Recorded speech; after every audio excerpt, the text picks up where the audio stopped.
It's time, Cougar Nation. Cougar Tracks.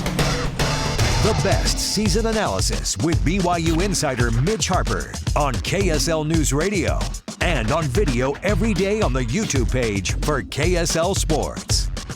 Welcome into Cougar Tracks here on the KSL Sports YouTube and KSL News Radio, your legacy home of the Cougars. It's a Thursday, December 11th edition of Cougar Tracks, 2 weeks away from today.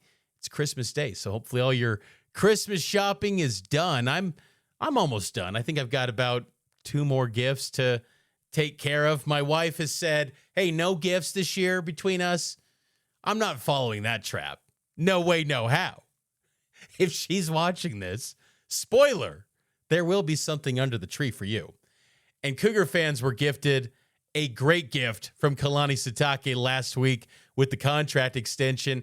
This coaching carousel in college football brings new appreciation to that extension, and that's our top story of the day. The top story of the day. The biggest story in the world of BYU sports right here on Cougar Tracks. Seeing the coaching carousel in college football, it makes it clear BYU is a massive winner in this coaching carousel, a historic coaching carousel in college football. Last night, it took another turn on the carousel as Michigan head coach Sherrone Moore was fired for cause Wednesday after a Michigan or University of Michigan investigation found what they deemed credible evidence that he was engaged in an inappropriate relationship with a staff member. He's now gone from the Michigan team. He was arrested. It was went from simply a firing to a very dark situation, and hopefully everything turns out okay for Sherrone Moore and his family there. Again, all the facts will come out eventually, but it creates another opening in college football. And I bring this all up because, again, it creates a situation where BYU feels confident they've got their guy. Kalani Sitake signed a long-term extension with the Cougars last week and locked him in as the head coach for BYU. And it's a huge deal because Kalani Sitake is one of the great coaches, I think, in college football now. He has established himself, one, is one of the good guys in the sport, but two, someone who deserves a lot more respect than he's received through his first 10 years at BYU. It almost feels like this first decade was phase one of Kalani Sitake's tenure at BYU. Now maybe the next 7 to 10 years are what Kalani Sitake is going to be, Kalani Sitake 2.0 maybe. What he can do with this BYU program in a power league. Can they break through and build a juggernaut, as he talked about? These are good times for BYU, but I think underneath it all, many are wondering, what's that dynamic like between Kalani Sitake and Brian Santiago? There's been a lot of speculation about the two, and wanted to play some clips that I found very interesting over the past week, talking about the relationship and also Kalani's views on this extension. First, AD Brian Santiago, he had an interview with DJ and PK on our sibling station, the KSL Sports Zone, last week, discussing that relationship between him and BYU head coach Kalani Sitake. I think anytime you go through something like this, that relationships are strengthened because trust is everything. Right. And in the end, when you look at each other in the eye and say, we're going to do this together, we're going to climb this mountain together, it can only strengthen a relationship. But Kalani and Tom and I, and I believe Kalani will tell you, in fact, I know he'll tell you, because we've talked about it in the last couple of days, we sat at that table together 10 years ago. And Kalani and I, there was a really great connection, and that relationship has continued to strengthen. And right now it's stronger than it's ever been. And because we all go through little moments where, listen, that was a critical juncture for our football program, for our athletic department. We have built so much positive momentum in this department. And all of a sudden you got that's weighing in the balance. It can do nothing but strengthen relationships when you look at each other in the eyes and say, hey, we're doing this together. And that's what I'm super grateful for. It's just funny to me. that there are reports out there of a strained relationship. You know, I've been the AD for 7 months now. What is it, 6 months? I don't know. I lose track of time. Mm-hmm. But for one of the first things I did is put Kalani on my executive team. Yeah. He meets in our strategy meeting with my executive team every Monday morning. His voice is super important for our athletic department, not just for football. Obviously, his primary responsibility is that, but he's in our strategy meetings. We meet so many times and talk about the whole, and then we're locked in because of my responsibility for football. And everybody knows football is the ship. It's the ship. It drives everything. And I'm just super grateful that we had that relationship. And so when he got turned up, we could take confidence in that relationship. And the trust between the two of us has never been stronger. And the love and admiration for each other has never been better. And I'm super grateful for it. I think it was one of the key parts of us getting to the finish line, was the trust that we were all in for him for the long game. Fascinating clip from BYU AD Brian Santiago. Sometimes I think Brian is a little bit misunderstood. And sometimes you wonder, too, how much are his hands tied for the individuals above him, maybe at the highest levels of BYU hierarchy, still saying all the right things as far as the relationship going forward with him and Kalani Sitake. And I saw them at the bowl game interacting with each other when they arrived at the team hotel. I think this clearly Kalani wants to make this work because he loves BYU. And this was Kalani on the BYU Sports Network postgame show after the Big 12 championship game about this contract extension, and not necessarily directly at Brian Santiago, but this contract extension and getting this done and what it meant to him. Well, first of all, I was trying to get the extension done way before. And even last year's extension wasn't good enough. Like, I want to be here for the long run. And, I asked for this stuff to be taken care of by the bye week. It wasn't. And it lingered on. And so I didn't know if BYU was going to be able to get that done. And now that we got it done, it disrupted us for one day. And, I tried to avoid it as much as I can as a head coach, but I don't make all the rules. And I'm just glad that it got done eventually, and that I'm going to be here for a long time. And I don't ever have to plan about leaving. This is where it's at. And I've been, Hans, you've been around me for a long time. Same with you, Greg. This is what I've been looking for from the very beginning. So I'm sad that it became an issue for one day. I'm glad that our guys were able to focus and keep fighting along. But, we were trying to get this done a long time ago. That he was. I mean, this has been going on for some time. And then once the Penn State interest really came to light, it put BYU's feet to the fire. And now going forward, this is Kalani's program, no question about it. But one thing that I think that took for a while was for the people that ultimately stamped things of approval to really understand the situation of Kalani is a wanted man. Never did he have this sort of leverage on BYU to get this sort of big deal, to put them to the fire and realize, hey, if you want to keep this up, you've got to have Kalani Sitake on board, and they get that deal done. And Kalani, I think, is going to lead BYU to some great heights. But I kind of compare it to, for BYU, sometimes they just kind of continue to go with status quo and don't realize that the market value demands this. Head coaches demand this high level of salary. Kalani Sitake reported $9.5 million, somewhere in that ballpark annually for his salary. That's kind of the going rate for a decade-long coach that's winning at a high level and knocking on the doorstep of college football playoff appearances. It's kind of like the Coca-Cola at BYU, where for years BYU never had caffeine, yet caffeine was so in demand. And then just realized, hey, why don't we have this?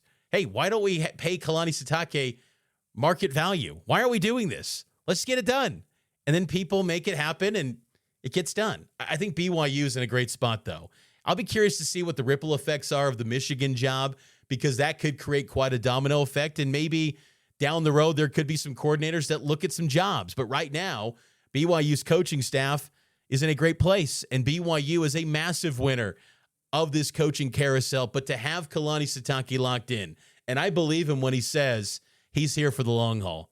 He loves BYU. Kalani Sitake is a BYU man through and through, and he wants to take it into overdrive and build BYU into a powerhouse as his mentor and a man that he looked up to in Lavelle Edwards as he once did back in the 80s and 90s for BYU. That's the task in front of Kalani Sitake, but these are good times for Cougar football in a crazy landscape of the sport. BYU feels like it's a winner, and they've got stability because of Kalani Sitake being locked in. Let's take a break. We'll get some BYU basketball talk around the corner here on Cougar Tracks. It's powered by KSL Sports.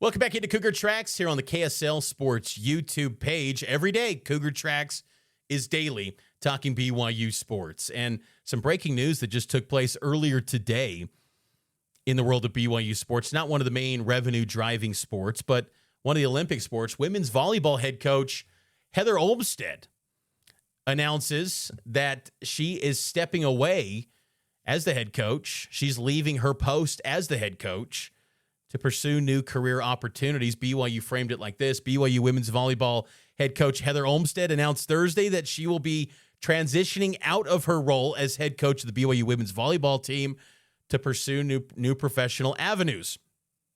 Olmstead went on to say in a written statement, quote, "Coaching at BYU has been an incredible chapter, one filled with championships, NCAA tournament runs, and record-setting seasons.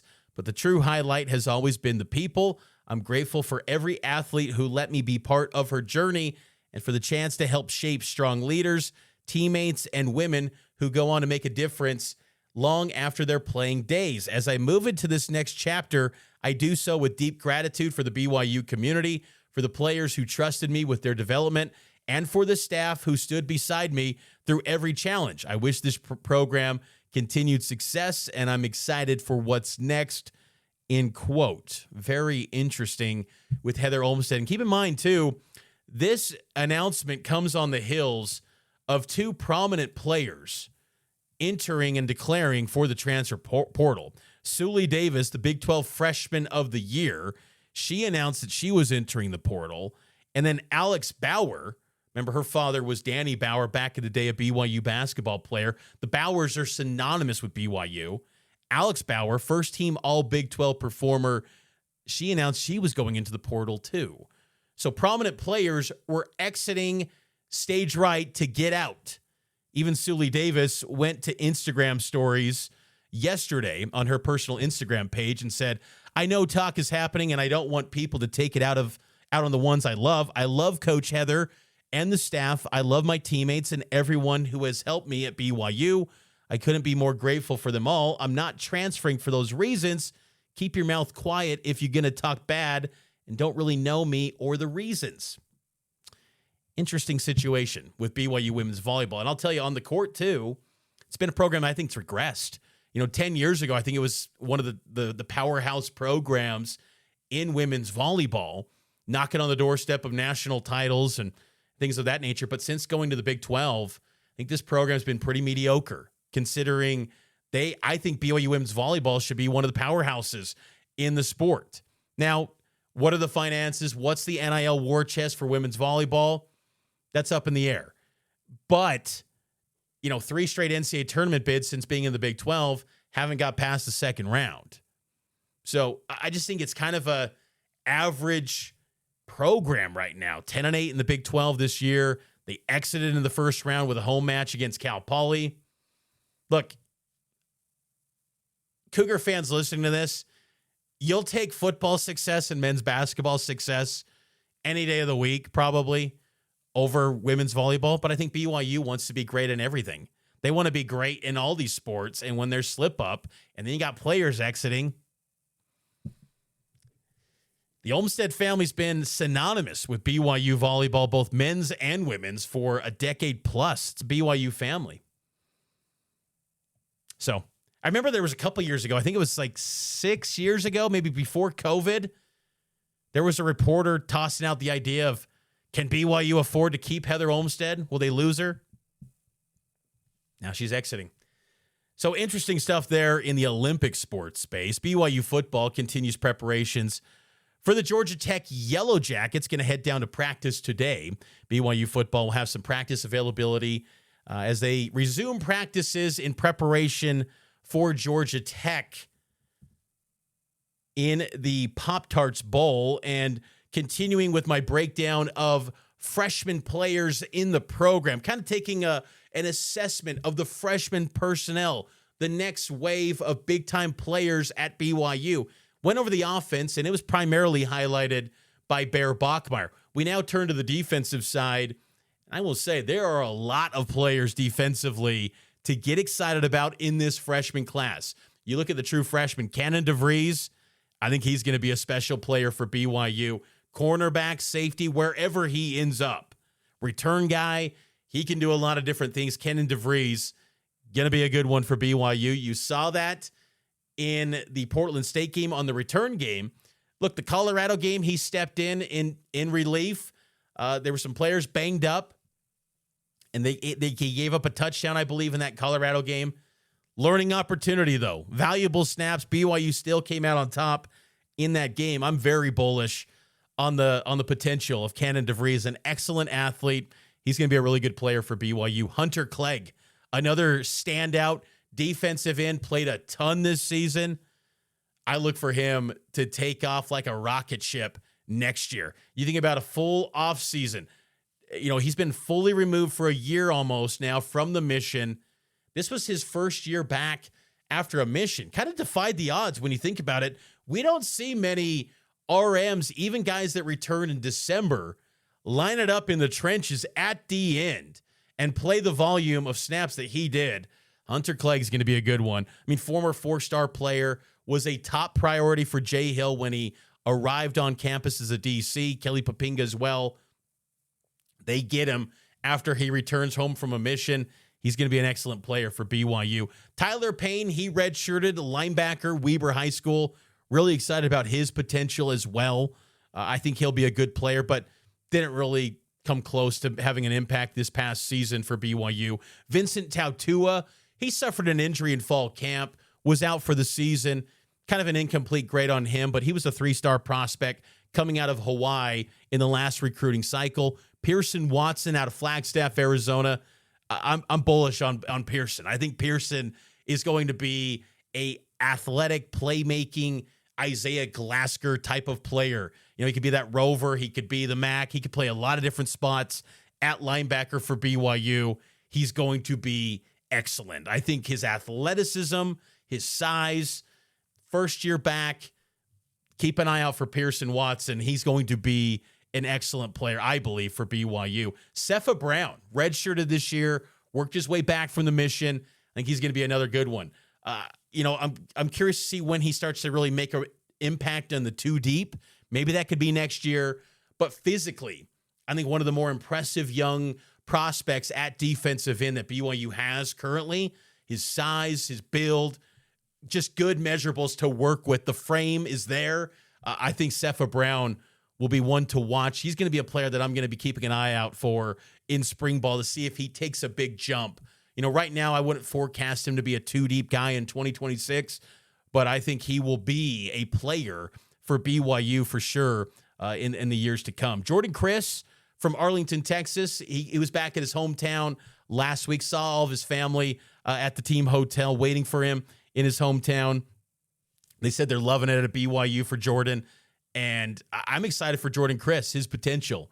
He's got long length, athleticism, really good football player. I think Chris will be someone that will be a little bit of that same mold of an Evan Johnson developmental guy, but General Guilford has been excellent at getting under the radar cornerbacks and turning them into special players at BYU. Ulavai Fetuli, La Habra High School, redshirted this season, but he was in the depth chart this entire year.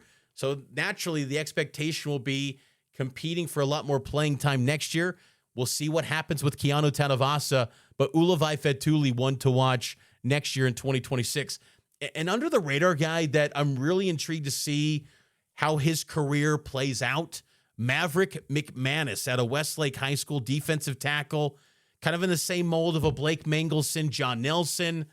Could be a DN, D tackle, probably going to be a D tackle at BYU over the course of his career, add more weight to his frame. But think Blake Mengelson type and very much developmental. But by junior year, if he stays around, he could be something in this BYU program.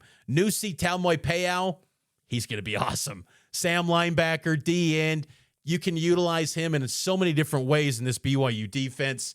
Nusi played a ton. He really turned the corner after the Arizona game in October, where he was getting meaningful snaps. Him and Tausili Akana.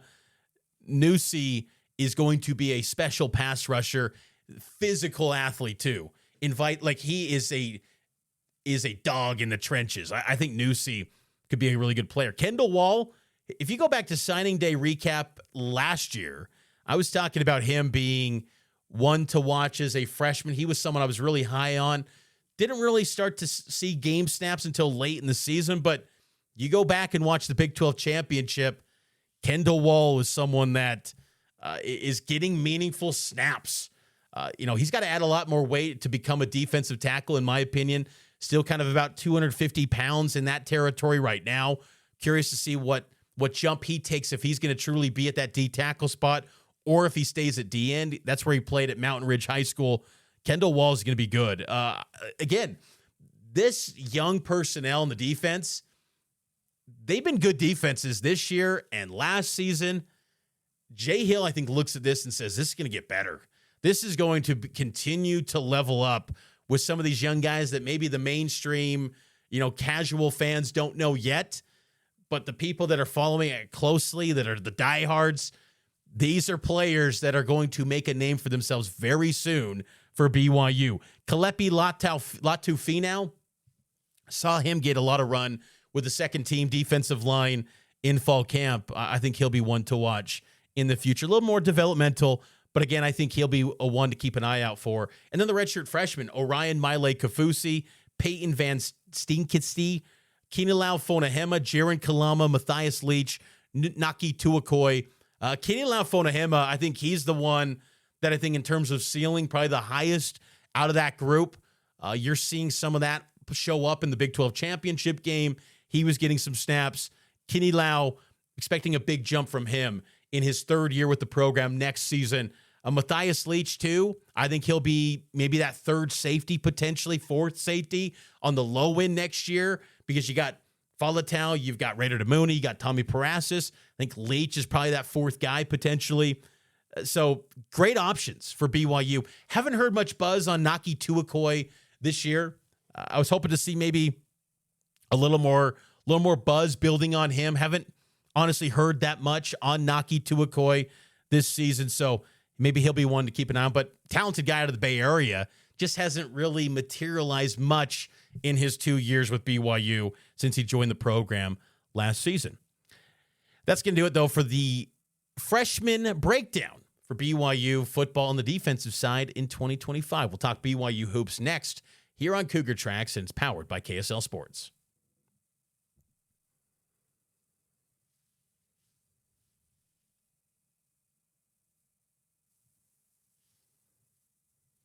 Cougar Tracks is back here, rolls on with Mitch Harper, your BYU insider for KSL Sports. And BYU basketball finally returns to the Marriott Center this weekend. They'll host UC Riverside here on KSL. Tip-off at 7 p.m., pregame at 6. The last time BYU played a game at the Marriott Center was November 11th.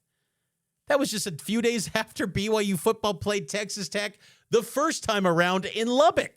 It's been a minute, 32 days, in fact, when BYU tips it off on Saturday against UC Riverside. But this BYU team, how can you not be excited for what this group has accomplished to this point? They're 8-1 overall. And when you look at the resume of this team for BYU basketball, they've played one of the toughest schedules in college basketball, ranked 13th in non-conference scheduling in all of college basketball, and they're 8-1.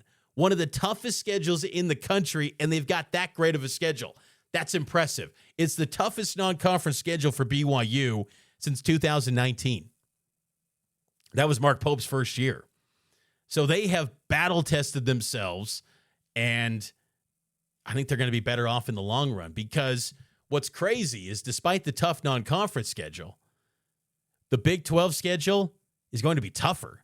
You look at how good the Big 12 is with Arizona, with Iowa State, who is just playing off the charts. I was sleeping on Iowa State a bit this year. I'll admit. I know Otzelberger is fantastic, and they got a big game tonight against Iowa. But I kind of slept on Iowa State a bit, and shame on me, because they are playing lights out. And then you've got Houston still.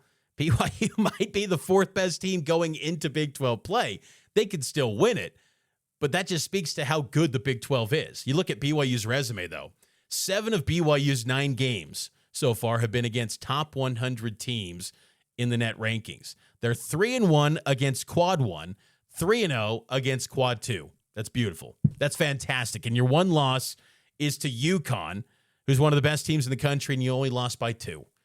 BYU has lived up to every bit the hype that people were expecting for them. And I think what's exciting for this team is that there's so much room to grow, and really curious to see how they kind of hammer these teams potentially down the home stretch here in non-conference play. They got 4 games left, and I say hammer because these are the type of games where you just want to crush them.